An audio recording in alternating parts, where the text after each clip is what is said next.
అటు వరకు ఆరుబయటని పందిరి వేసుకుని ఆ ఎండావానల్లోనే పెళ్లిళ్లు చేసుకోవాల్సి వచ్చేది. అలా వర్షాకాలంలో ఇబ్బందులు పడిన సందర్భాలు లేకపోలేవు. మా తల్లిదండ్రుల వివాహం కూడా అలాగే జరిగిందట. కానీ ఇప్పుడు ఇక ఆ సమస్య లేదు. ఎందుకంటే నలుగురికి సహాయం చేస్తూ స్వామి సేవలో తరించాలనే ఆలోచనతో శ్రీ లలితా రైస్ యజమానులలో ఒకరైన శ్రీ మట్టే శ్రీనివాస్ గారు, శ్రీమతి విద్యుల్లత గారు ఈ విశాలమైన కళ్యాణ మండప భవనాన్ని నిర్మింపజేశారు. ఈ సువిశాల ఏసీ భవనంలో ఒకేసారి 12 జంటల కళ్యాణం జరుపుకోవడానికి ఉచితంగా ఏర్పాట్లు చేశారు. ప్రతి వేదిక వద్ద 100 నుంచి 200 మంది వరకు బంధువులు హాజరవ్వగలిగే అవకాశం ఉంది.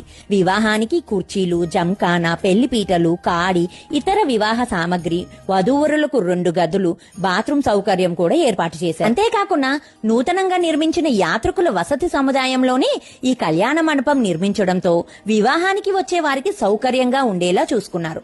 ఈ ఏర్పాట్లన్నీ పూర్తి ఉచితంగా కేవలం సేవాభావంతో శ్రీ లలితా రైస్ వారు దేవస్థానం వారి సహకారంతో భక్తులకు అందిస్తున్నారు. అందుకు వారు ధన్యులు. చూసారా అండి, ఈ ఏసీ కళ్యాణ మండపంలో మండు టెండల్లో కూడా ఎంత హాయిగా ఆనందంగా పెళ్లిళ్లు జరుపుకోగలుగుతున్నారో. దయచేసి ఈ వీడియోని నలుగురికి షేర్ చేయండి. తద్వారా ఆ స్వామి సమక్షంలో ఉచితంగా లభించే ఈ సదవకాశాన్ని ఎందరో ఉపయోగించుకోగలుగుతారు.